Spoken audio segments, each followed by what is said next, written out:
Écoutez les amis, bonjour les amis, j'espère que vous allez bien. Moi je vais hyper bien. C'est Bamba Yuba, je suis le fondateur de One Réflexion. Aujourd'hui on va s'intéresser à quelque chose qui est très important.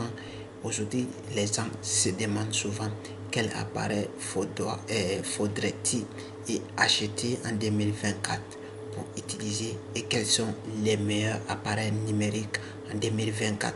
Je vais essayer de vous donner mon appareil préféré et ce que j'utilise souvent. Mais pas vu le classement, mais avant de partir, qu'est-ce qu'on doit faire? Et abonnez-vous à la chaîne et me laissez des commentaires, ça va me faire hyper plaisir. Aujourd'hui, je vais essayer de vous donner quelque chose qui est très important, les différents types d'appareils qu'il faut acheter en 2024 qui sont de meilleure qualité et aussi qui peuvent vous donner des productivités à long terme et avec les qualités.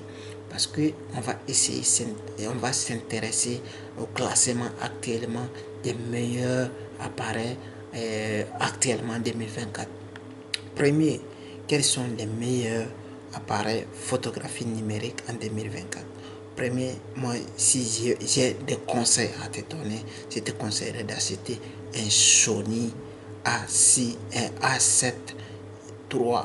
A7 III, c'est un appareil lybrique en plein format aux meilleures qualités, rapport de qualité-prix. Et aussi, vous pouvez les trouver par tous les sites du monde entier. Aussi, il est disponible sur Amazon. Le deuxième que moi-même j'utilise souvent, c'est le Nikon. Le Nikon, c'est un appareil qui est qui a des potentiels, qui a des qualités aussi. Surtout moi, j'ai utilisé des Nikon. C'est un Nikon de 700 et de 750 et de 7500. De 7500, ce sont des appareils qui sont très professionnels. C'est un autre aussi de 90 qui est aussi très bonne qualité. Il a les qualités de 2009, mais il a de très bonnes qualités de l'image.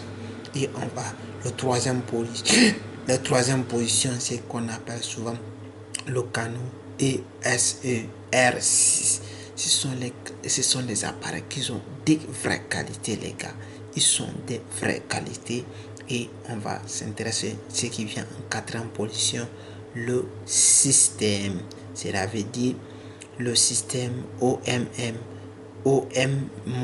Ce sont des appareils qui sont très spéciaux et qui sont très bons et très bonne qualité aussi.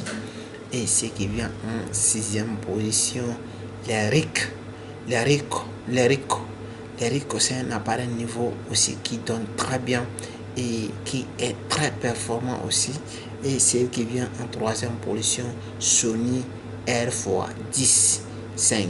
Ça aussi, c'est un Sony qui est très qualité et qui est très qualité et qui est très bon aussi. Si vous n'avez pas utilisé, moi j'ai essayé, ce n'était pas pour moi mais pour une amie, j'ai déjà utilisé. Ça donne aussi de bonnes qualités.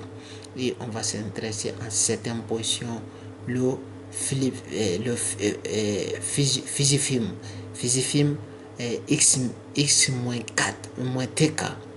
X-TK, ce sont des appareils qui sont très spéciaux. Ils sont très bons. Il y a des photos qui sont très qualitatives et ça donne très bien. Et aussi, il y a le huitième position. On va s'intéresser ici. On va s'intéresser aussi à Sony R x10 et 104. Ça aussi, ça tourne très bien. Si vous n'avez pas utilisé ça, ce sont des meilleures qualités et ça donne très bien. Les vidéos, les photos, ça donne hyper bien. Et en 9e position, on va s'intéresser le Philips Film X-3T T3. Ça aussi, ça donne très bien. Ce sont des classements que je pouvais vous donner actuellement dans l'appareil photo. Et ce sont des choses qui sont très impeccables et ça donne très bien. Alors, si vous voulez acheter des appareils numériques en 2024, je vous conseille d'acheter les appareils là parce qu'ils sont de grande qualité et ça donne très bien, les gars. Abonnez-vous à la chaîne et me laissez des commentaires. Surtout, n'oubliez pas, il y a mon ebook. Le lien dans la description, je vous laisse là-bas.